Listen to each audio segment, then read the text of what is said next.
Thank you, Barbara.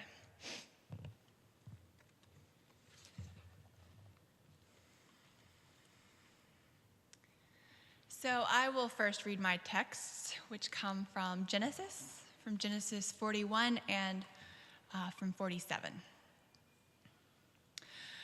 Joseph was 30 years old when he entered the service of Pharaoh, king of Egypt. And Joseph went out from the presence of Pharaoh and went through all the land of Egypt. During the 7 plenteous years, the earth produced abundantly. He gathered up all the food of the 7 years when there was plenty in the land of Egypt, and stored up food in the cities. He stored up in every city the food from the fields around it. So Joseph stored up grain in such abundance, like the sand of the sea, that he stopped measuring it. It was beyond measure. And then from Genesis 47, it says, "Now there was no food in all the land, for the famine was very severe.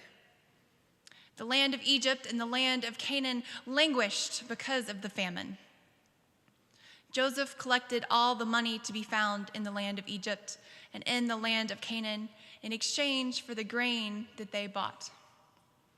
And Joseph brought the money into Pharaoh's house. When the money from the land of Egypt and from the land of Canaan was spent, all the Egyptians came to Joseph and said, 'Give us food. Why should we die before your eyes, though our money is gone?'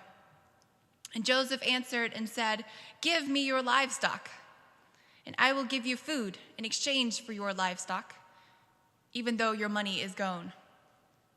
So they brought the livestock to Joseph, and Joseph gave them food in exchange for the horses, the flocks, the herds, and the donkeys. That year he supplied them with food in exchange for all of their livestock. When that year ended, though, they came to him the following year and said, 'We cannot hide from my lord that our money is all spent, and the herds of cattle are my lord's. There's nothing left in the sight of my lord but our bodies and our lands. Shall we die before your eyes, both we and our land? Buy us and our land in exchange for food. We with our land will become slaves to Pharaoh.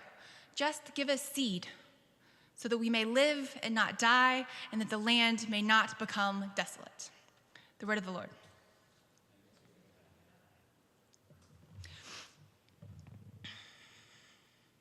They called her Moses. She'd escaped from slavery herself. Then she returned at least 19 times to bring others, hundreds of others, to freedom, up to freedom as well. Harriet Tubman. They called her Moses. She led her fellow travelers on foot for hundreds of miles, journeys of days and weeks at a time, through the bone-chilling winters, always with fear, if not a bloodhound, breathing down their necks. They called her Moses, a radical theology, if you think about it, given that she was the antithesis of what was considered holy, the antithesis of what was thought to mediate the way and the will of God. She was a woman, she was poor, she was black, and she was a slave. Moses, if you'll permit me the liberty of calling her that, she never lost a traveler on the passage through the Delaware River, the Red Sea of our own nation's history. And she never lost a traveler journeying through the wilderness of Maryland. And when the Fugitive Slave Act started requiring that even slave states, even free states, deport slaves back to their masters, Moses, why, she'd journey with them on northward, across the Jordan, into Canada. Now, this Moses, although she freed hundreds of slaves, listen to what she said. Moses said that she could have freed thousands more slaves had the slaves known that they were slaves. she would have freed thousands more had they known they were slaves. Slaves and not know it? Isn't that the most obvious of obvious? Yet she offers a challenge to the reading of our texts and to the living of our lives.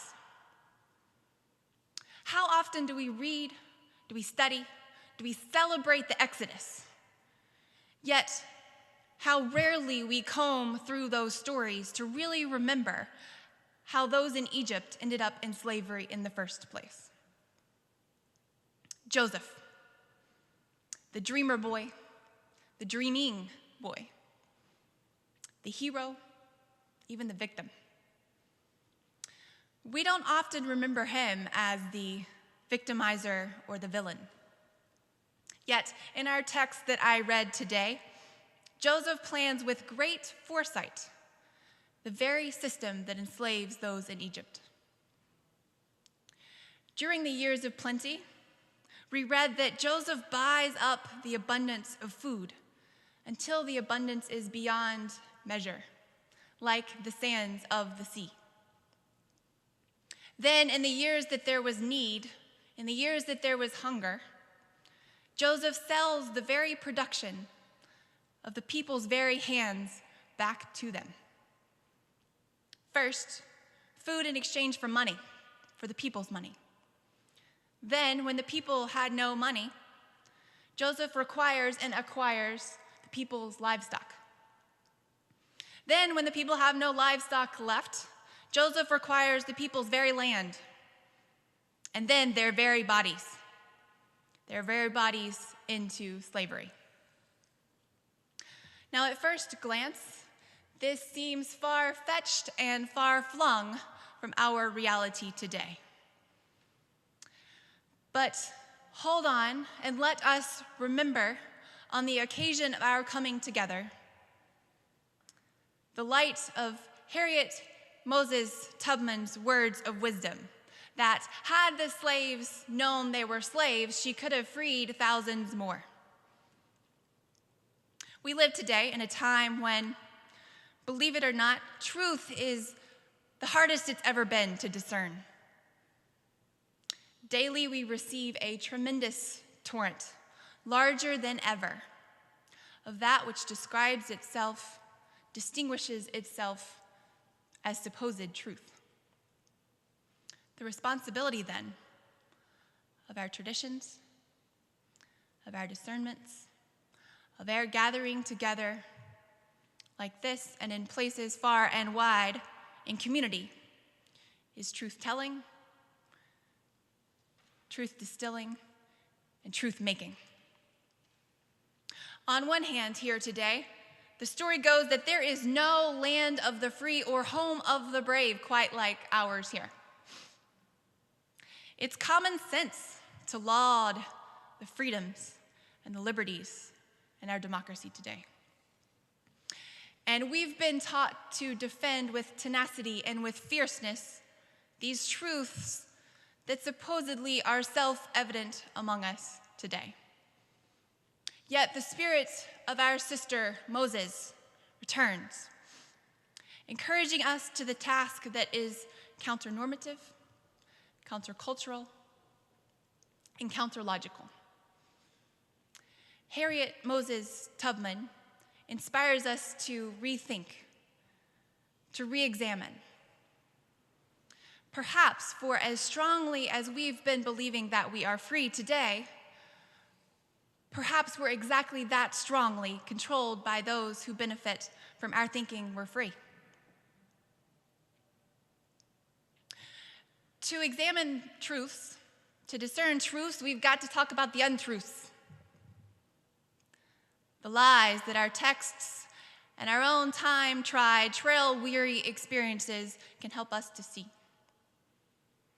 The generation collected here of young preachers, our colleagues and mentors, we young preachers are of a generation, the first in a century, who will live worse off than our parents' generation. Like the Israelites in the story of Joseph, We've been convinced that the crisis is a crisis of shortage, austerity, like the drought and the famine in Joseph's day. Yet, like in Joseph's storehouses, ours today is a crisis of plenty, not a crisis of shortage. Take here the case of my home, this city, New York City. In New York, the number of empty apartments in buildings that have heat in the winter, that number of heated apartments outnumbers the number of homeless in our city. People are becoming millionaires and billionaires off of derivatives, which are speculation on speculation that people will fail their mortgages and will lose their homes. We've been convinced, like Joseph in our stories, that profit matters more than the fulfillment of the needs of our people. I can imagine Joseph sitting down at the foot of Pharaoh, tallying up the debt, calculating supposed truth and calculating supposed fairness. It would have been then, as now, a supposed truth and fairness calculated according to the following logic, that the value of exchange matters most, that a person's value is their value on the market, their value to the market. It's a far truth, it's a far cry from the competing truth that we celebrate, that we preach about today. That each and every person is a beloved daughter or son of the God of abundant life and needs and deserves his or her needs met. Thus, the faith cry, the truth cry, the human cry, in this case is what Martin Luther King called, as he preached, when he preached over in Riverside Church across the street, what he called a revolution of values from a, and I quote, a thing-oriented society to a person-oriented society that looks uneasily on the glaring contrast of poverty and wealth. Speaking of uneasy, Harriet Moses Tubman, upon arriving to her supposed freedom in the North, could not be relieved of her thoughts of her loved ones still back in slavery. She felt, and I quote, that I am a stranger in a strange land. She knew the land was strange, like ours is strange today, when a few are free and the many are enslaved by poverty. When the many are enslaved by the turning of one community against the other. She knew the strange reality, still present today. The reality that so many of us don't know the extent to which we are controlled. Her sense of strangeness, her discontent with that strangeness prompted her to take that liberation journey 19 more times. Were it today that we had such sacred discontent with these strange days, may the steps of our days, may the prayers of our hearts, and the discernment of our truth-seeking minds never be comfortable, never be satisfied in this strange land.